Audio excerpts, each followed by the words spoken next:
What's up, guys? My name is Ecom Moose, and in today's video, I want to go over 6 different ways to raise millions of dollars without the need for investors. Just for context on myself, so I run a portfolio of e-commerce brands that are pacing well over 9 figures per year for this year of 2026. And for my entire career, for all the brands that I've operated and scaled, we have never taken a dollar of investor capital. So we've been able to do everything completely bootstrapped, which a lot of that just comes from running a profitable business. That's how you're able to do that. But throughout all that time, we've managed to create different forms of leverage to pretty much give us that same type of funding without ever needing to take on capital. So whether you run an e-commerce based business or really any type of business for that matter, I'm thinking that most of these ways should be helpful for you to be able to create more leverage out of your cash flow and allow you to scale further. And these are some of the same strategies that we apply to different consulting clients that we also work with on a one-on-one basis that in combined are doing over $700 million per year. So we have this actively working and creating leverage within our core brands that we actively operate, but then also for different brands that we consult, that we help place and install these different systems into their business to help them scale further. Now, I also just want to give a disclaimer that this is one of my amazing business partners that has put a lot of these pieces in place. So I'm just presenting this information from a lot of the stuff that he's put together. So with that context being in the way, I want to go over a few ways that we've created a lot of leverage. All right, let's jump right into this. So the 6 different ways starts with credit cards as the first way. This is the most simplistic way. All you guys are probably using this to some form of an extent.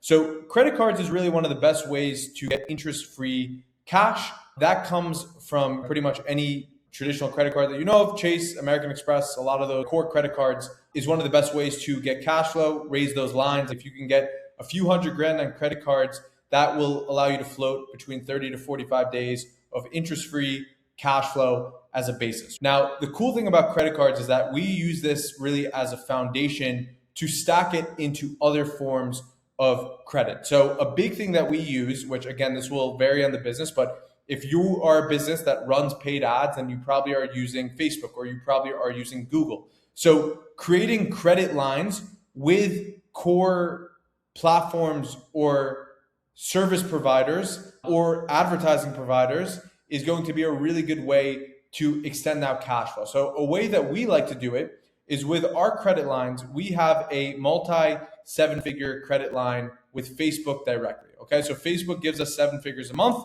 that we can spend. Now, the thing is with Facebook specifically, it's very sporadic. So in between the 5th and the 25th of a month, they will give you potential options to actually use credit cards to be able to pay down this credit line.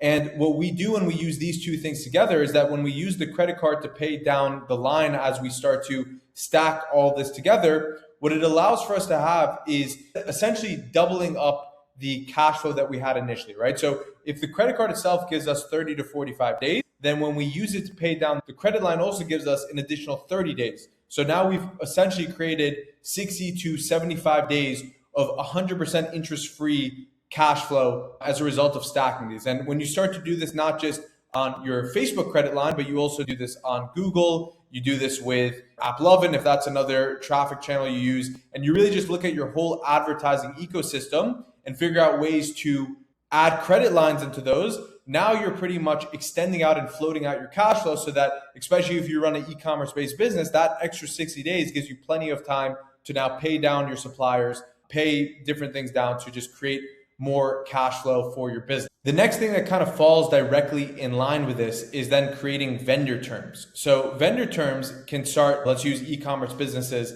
as the simple and obvious example over here, is your suppliers, right? So your suppliers are the people that you always consistently have to pay money to. Assuming that you're running a brand, you're trying to get inventory into the USA, you're going to be paying a lot of money to your suppliers. So if you can create terms with your suppliers, really leaning more into creating net terms with them, meaning that they can start producing it and then you get extension of when you pay it for call it 30, 60, maybe 90 days as well. This is a way that you can also create a lot more leverage, right? Now, sometimes you may want to also stack parts of this over here because the credit cards are essentially a base to give you an extra 30 to 45 days whenever you use credit cards to pay it. Now, the caveat with some things like this is if you use a credit card to pay down your suppliers, you usually will have to pay some form of a credit card fee rather than if you wire them, it's a much smaller percentage. So like credit card fees can go up to 3%, let's just call it, when you make these payments. So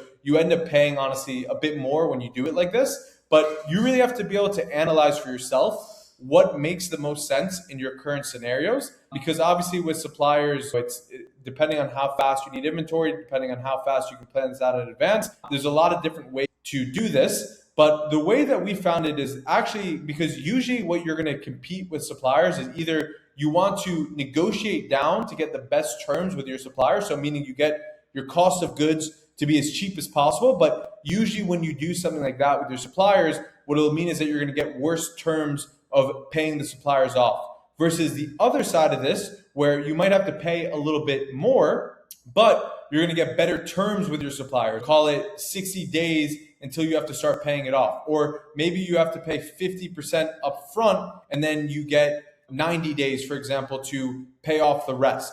There's usually going to be a trade-off. It's never going to be the perfect scenario over here. But this is another way, and especially in e-commerce, where you can just get better terms. And if you're not in e-commerce, I'm sure this is applicable in a lot of different ways for whoever your vendors are, really just thinking about whoever you're making those bulk payments for, if it's some component of your product, figuring out ways to be able to extend out those terms with your suppliers so you get a little bit more time to pay it off. So the next one over here is lines of credit with your bank, or with a bank, I should say. This can be with small banks or bigger banks, but this is going to be pretty much one of the most sustainable ways, but more difficult now. This takes a lot of paperwork. It takes a lot of vetting with different banks, things like that. So these ones, really anyone can do these first three. This one is where it becomes a little bit more complex, but also amazing, because if you can get called a 7-figure line with a bank, it works very similar to a credit card, but the difference is the interest is way lower on those. It's probably, don't quote me on this, it obviously can be different, but you can think about it like you have to pay 12% on that rather than a credit card, which usually is at like 26% or something like that. So usually that will be the difference where you can get a lot of savings, and you only have to pay on the amount that you use. So if you pay it off very quickly, then you don't have to pay interest really at all if you do it all within a cycle, and it gives you a lot more to be able to utilize. So lines of credit are super good if you can get access to those. It's just a little bit more challenging. And then it leads us to the next point, which is loans. And loans are, to be honest, a very risky thing to start to get into. And we learned a big lesson around loans as a whole, especially like MCA loans. So when I say MCA loans, we could think about things like 8Fig or Shopify Capital in the terms of e-commerce, right? So Shopify Capital, there's a bunch of other ones that you can use or not use. Now, the thing is with these different providers, what it looks like on the surface level is that they actually don't look that bad, because the interest might be only like 7%. 7% is how they'll portray these types of loans. But the thing is, the APR on them is actually way more aggressive. So the APR might be like 40% or so, meaning that the payback rate within a year has to be extremely quick. So the second you take one of these loans, let's say you take 500 grand with them, you utilize that money.